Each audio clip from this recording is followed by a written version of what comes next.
Okay, so you're listening to the deep dive, and you're probably like everyone else trying to figure out all this AI stuff in marketing. Yeah, exactly. Right. Like, is GPT-4 the answer? Are we all going to be using AI to, like, write all of our content now? I mean, I think that's kind of the big question. Yeah. So we dove into this article, and it's called Why GPT-4 Won't Save Your Marketing Team, but Quantum Cognitive Content Will. Catchy title. Yeah, and it kind of got us thinking. Yeah. You know, maybe just jumping on this whole GPT-4 bandwagon. Right. Maybe it's not going to be the magic bullet. the silver bullet, the magic growth hack that we were all hoping for. Exactly. And the article really digs into why that might be. Yeah. So let's get into it. Okay. What's the problem with just, throwing GPT-4 at all of our marketing problems? Well, like one of the first things that they pointed out is that GPT-4, it can write. Okay. Right. It can generate words. It can generate words, it can write, but it doesn't really have that strategic depth. Yeah, like it doesn't really get marketing. Exactly. And I think that's one of the biggest misconceptions about these tools. Right. People think, oh, it's AI. It must be super intelligent. It's going to come up with this amazing marketing strategy for me. But the reality is that GPT-4, it's really good at recognizing patterns. Right. In the data that it's been trained on. Mm-hmm. But it doesn't necessarily understand your specific goals as a marketer. Right. Like, I can imagine it writing a really good blog post. Yeah. But is that blog post actually going to get people to buy my product? Or engage with my brand or, really connect with my target audience. Exactly. They're just spitting out words that sound good. Yeah. But they may not be actually driving any meaningful results. Right. And this is where, the rubber meets the road. Yeah.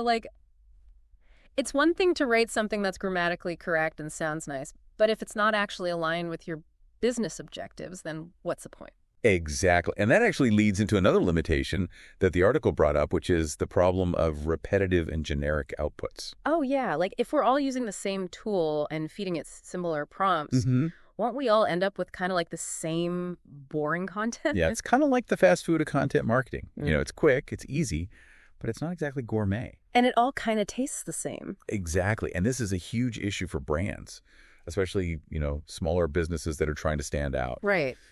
You need to have a unique voice. You need to have a personality. You need to have a brand. Right. Right. And if you're just relying on GPT-4 to churn out generic content, you're going to blend in with the noise. Yeah, you're not going to be memorable. Exactly. And that defeats the whole purpose of content marketing. Right. You want people to remember, you want them to connect with you. You want to build that relationship. And this is where this whole, AI as a time saver thing kind of falls apart a little bit. Yeah, because the article really emphasizes that even when you're using GPT-4, you still end up having to do a lot of manual editing. Oh, I can totally see that. You might get a decent first draft, but it's probably not going to be perfect. Right. You're going to have to go in and tweak it. You're going to have to make sure it sounds like your brand. You might have to fix factual errrs, adjust the tone, make sure it's really targeted to your specific audience. Right. And so all of a sudden you're spending just as much time, if not more time, editing this AI content than you would have if you just wrote it yourself. Exactly. And that's not really the time-saving solution that people were hoping for. Right. So maybe AI isn't quite there yet. Well, it depends on the AI. Okay. Because the article goes on to introduce this other approach called quantum cognitive content, or QCC. QCC. Okay, so what's so different about QCC? Well, the article really presents it as like the next generation of AI. It's not just about predicting the next word in a sentence like GPT-4. It's about actually understanding the context of your marketing. Okay. And it's about analyzing data, anticipating trends, and crafting content that's aligned with your specific objectives. So it's thinking about marketing the way a human would. Yeah, in a way, yeah. It's taking a more strategic approach. Okay. And the article then dives into how QCC actually works. Okay. And it highlights a few key differences from GPT-4. All right, so lay it on me. Okay, so the first one is predictive content optimization. Predictive content optimization. Okay. Break that down for me. So basically, it's using AI to predict what kind of content is going to perform well in the future. Okay. Based on real-time trends and audience behavior. So it's not just looking at what worked in the past. No, it's about anticipating what's going to work next. I like it. And then another key difference is marketing strategy integration. Okay, so it's not just creating isolated pieces of content. Right. It's about actually building a cohesive marketing campaign. Oh, so it's thinking about the big picture. Exactly. It's about how each piece of content fits into your overall strategy. So it's like having an AI marketing consultant. In a way, yeah. I could get used to that. And then there's personalized engagement. Personalized engagement. Okay, so that sounds promising. So QCC actually analyzes customer data, like their past purchases, their browsing history, and it uses that information to personalize the messaging. So it's tailoring the content to each individual customer. Exactly. Wow, that's pretty powerful. Yeah, it's about creating a more relevant and engaging experience for your audience. And that leads to more conversions, right? Yeah, exactly. What else? And then finally, there's contextual awareness. Contextual awareness. Okay, what does that mean? So unlike GPT-4, which is kind of stuck with the data it was initially trained on QCC, is constantly learning and updating itself. Okay. It's monitoring real-time market signals, changes in customer preferences, and it's even analyzing the performance of your own marketing efforts. So it's like it's always getting smarter? Exactly. It's always adapting to the latest information. Okay, so these are some pretty big claims. Yeah, but the article doesn't just stop there. Okay. They actually provide some real-world examples of how QCC is being used. Okay, I'm on that. So for example, let's say you're launching a new product. Okay. QCC could generate content that not only describes the product features, but also aligns with current search trends competitor analysis. Okay. And even the intent of potential buyers at different stages of the funnel. So it's not just writing a product description, it's like it's doing market research. Exactly. It's thinking about the whole context of the product launch. That's impressive. And another example is lead magnet creation. Okay. So instead of just saying, okay, write me an ebook, QCC might analyze what format would be most effective, like maybe a video series or an interactive quiz or something. Okay. It'll recommend the best keywords to use and even suggest a distribution strategy. So it's like it's not just creating the content, it's like it's creating the whole campaign around the content. Exactly. Wow. And then there's this really cool example of an e-commerce store using QCC to create personalized product descriptions. Okay, so these descriptions are like tailored to each individual shopper. Yeah, based on their browsing history, their past purchases, Wow. Things like that. That's amazing. Yeah, it's about creating a truly unique shopping experience. So it's not just about automating content creation, it's about automating like the entire marketing process. That's the idea. Yeah. Yeah, the article talks about how QCC is like this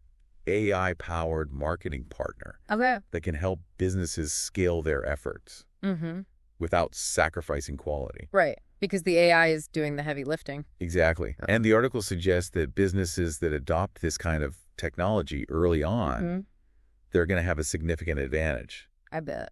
Over those who are still stuck in the old ways of doing things. Okay, so this all sounds great, but I'm thinking for a lot of small businesses out there. Yeah. This might sound kind of intimidating. Oh, yeah, I can see that. Like, is this something that's only accessible to big companies with big budgets? Well, no, actually, the article specifically addresses that, and they give some really practical examples of how small businesses can start using QCC. Okay, so what are some of the things they recommend? So, for example, in terms of content creation and strategy, they suggest using QCC to generate optimized blog posts, landing pages, social media content, all that kind of stuff. Right, like the bread and butter of content marketing. Exactly. And then when it comes to AI-powered campaigns, QCC can help you automate email sequences, craft more effective ad copy, and create content that's really focused on driving conversions. So it's like taking those essential marketing tasks and making them way more efficient. Exactly. And then there's SEO and audience insights. QCC can actually predict what kind of content your audience is going to engage with before you even publish it. Wow, that's incredibly valuable. Yeah, it can save you a ton of time and resources. And what about social media engagement? Oh, QCC could do that too. Yeah. It can help you craft timely responses to customer interactions and even jump on trending topics. Yeah, so it's like it's taking all the guesswork out of social media. Right. Okay, so we've talked about how QCC is different from GPT-4, but let's get back to this whole time-saving thing. Yeah. Because that's ultimately what we all want, right? Yeah. More time, less work, better results. Exactly. And the article really emphasizes how QCC can help you achieve that. Okay, so how does it do that? So first of all, it requires less manual editing. Okay. Because the content is more strategically sound and on brand from the get-go. Right, so you don't have to spend as much time tweaking and polishing. Exactly. And it also creates more personalized, high-converting content, which means you're going to see better results with less overall effort. And the AI-driven insights are constantly evolving. So you're always ahead of the curve. And then there's the automated A/B testing. Yeah, that's a huge time saver. Okay, so this is all sounding pretty amazing, but I want to see some proof. Yeah, I get it. Like, does this stuff actually work in the real world? Well, the article shares some pretty compelling case studies. Okay, let's hear it. So they mention one small business that saw a 67% increase in content creation output. 67%. Wow. Yeah, and a 30% higher conversion rate within 90 days of using QCC. Okay, so those are some real numbers. Yeah, and then there's this great quote from one of the customers who said, GPT-4 gave us generic content. QCCM gave us a marketing strategy. The difference is night and day. Wow. Yeah, that pretty much sums it up. It does. And then there's another case study of a startup that achieved a 65% reduction in content production time. Okay. While increasing lead generation. They're creating more leads in less time. Exactly. Okay, so the article is making a strong case for QCC as like the future of AI in marketing. Yeah, they're saying it's more than just content generation. It's about strategic thinking adaptability. Right. And ultimately high-performing solutions. So it's not just about writing better, it's about marketing better. Exactly. Okay, so to bring it all back to the beginning, you might be listening to this and thinking, okay, so GPT-4, QCC, what's the big deal? Right. And the way the article explains it is that GPT-4 is really good at creating text. But QCC is designed to think strategically about your entire marketing process. Yeah, it's about understanding your objectives, analyzing data, anticipating trends, personalizing the experience, right, and constantly adapting. So it's like a much more holistic approach to AI in marketing. Exactly. Okay, so here's a question for you to think about. Right. If AI is becoming more sophisticated and more involved in marketing, what are the human skills that are going to be absolutely essential in the future? That's a great question to ponder. Like what can we do that AI can't? And if you're interested in exploring this topic further, the article mentions a free AI marketing playbook, which you can find at https://www.travsx.com/a free-AI marketing playbook. Oh, that's a great resource. And they also mention a free AI marketing audit at https://www.travsx.com/solutions/SIA marketing audit, which can help you assess how your current marketing strategies align with the possibilities of AI. Definitely worth checking out. All right, well, thanks for joining us for another deep dive. Until next time, keep exploring and stay curious. See ya.